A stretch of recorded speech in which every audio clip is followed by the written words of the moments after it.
Hey, I'm gonna read just a bit of a favorite blog of mine by Lady Guru. It's called Releasing the Prisoner. Forgive, and suddenly you've set yourself free. There is an anonymous saying, to forgive is to set a prisoner free and discover the prisoner is you. And it goes on. I suppose there are a million quotes on forgiveness, and it's no wonder. The subject of forgiveness has been a long time pondered one that spans hundreds of years, and rightly so, as it generates from the most basic and fundamental human emotions, love and hate. I'll get back to that, but first I want to share an experience of mine with you. Well, if life is a journey, then this experience is a landmark and probably a crossroads. About 2.5 years ago, I was assaulted by an actor in a show that I was directing. It was not personal. The guy was troubled. We didn't know it, and he had some kind of a snap, and I was in the wrong place at the wrong time. He attacked me. He started punching on my face. The next thing I knew, I was on the ground, and he was punching down on me in the same spot, the left side of my face.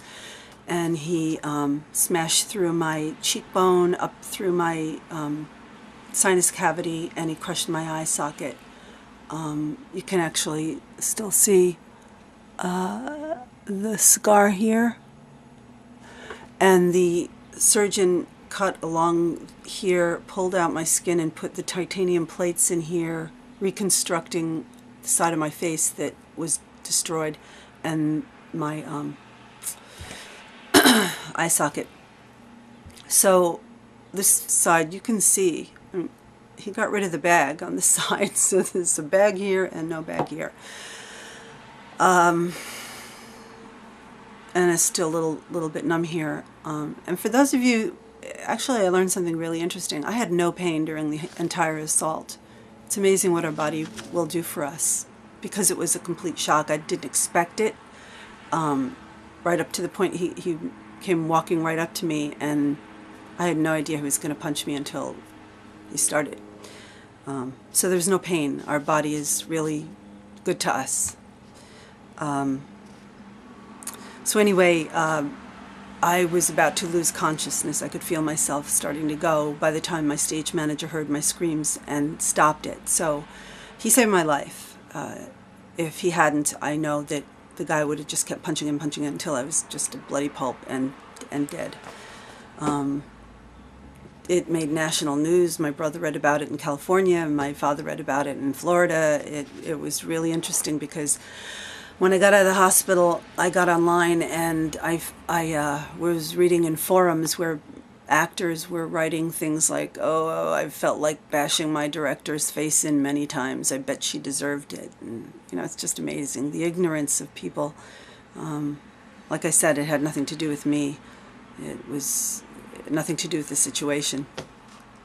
Anyway, now you know why I have such a hard time being on camera, because when I first got on camera, I had known about it, obviously, and I'd seen pictures, and I see myself in the mirror, and it's not as noticeable to me in the mirror. When I first saw myself on video, I saw the difference in the movement on the two sides. When it first happened, when I smiled, I had no movement on this side, so when I'd smile, it was like this. And I would talk like this. So now when I talk, I can see, I'm looking in the screen, I can see there's not as much movement. And I see this big bag, and I see no bag there. So I'm very self-conscious, but, this is actually, I'm thinking that vlogging like this is going to be kind of cathartic for me, to get over the vanity of this whole face thing. But, it's our faces that people see first. And that's what we know is the first thing people are seeing, and I think that's why we're so self-conscious of our faces. But anyway, it was kind of a shock when I saw myself on video, and I thought, oh, I thought I had completely regained all the motion in my face. Wow. So anyway,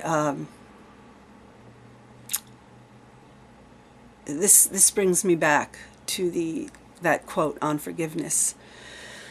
A lot of people in my life couldn't understand why I found it so easy to forgive him for the assault. I had worked with him for 2 months. He was the same age as my son, and I knew he wasn't evil. And I knew it wasn't personal. Now, if it was personal, if he had assaulted me because of anger or rage towards me, I don't know. I don't know if I would have been able to forgive him for what he did as easily. I would hope that I would, and I know that I would try if something like that happened to me in the future, because I know the value of it. When he realized what he did, he was devastated, and he had to be put on suicide watch. So I know that he was definitely sorry for what he did. So he was devastated by the experience, in some ways maybe more than I was.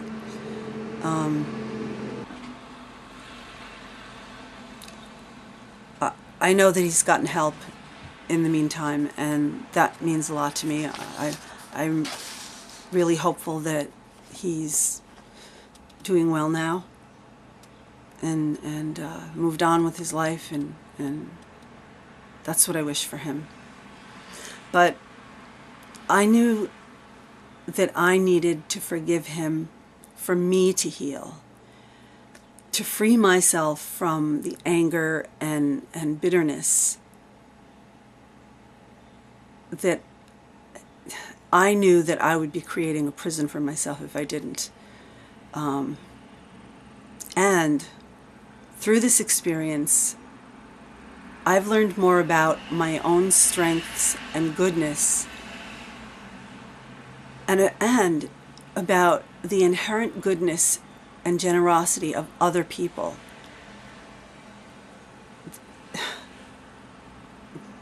The wonderfulness of so many other people. It's amazing. The goodness, the good people just come out of the woodwork.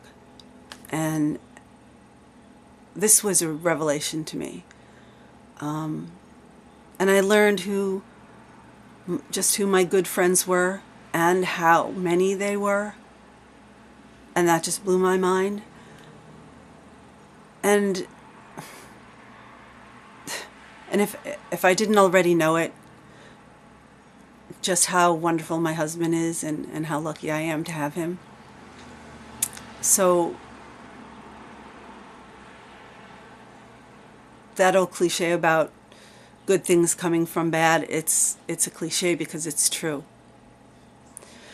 So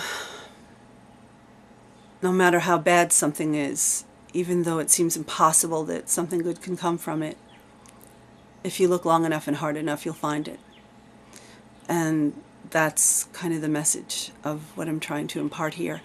And the final part is that I'm hoping that I will hear back from somebody out there about your experiences with forgiveness. Have you had a difficult time forgiving? And have you had an easy time? And maybe some of us who have had an easy time will be able to help those of you who have had a difficult time, because forgiveness is freedom. And that's what I wish for you.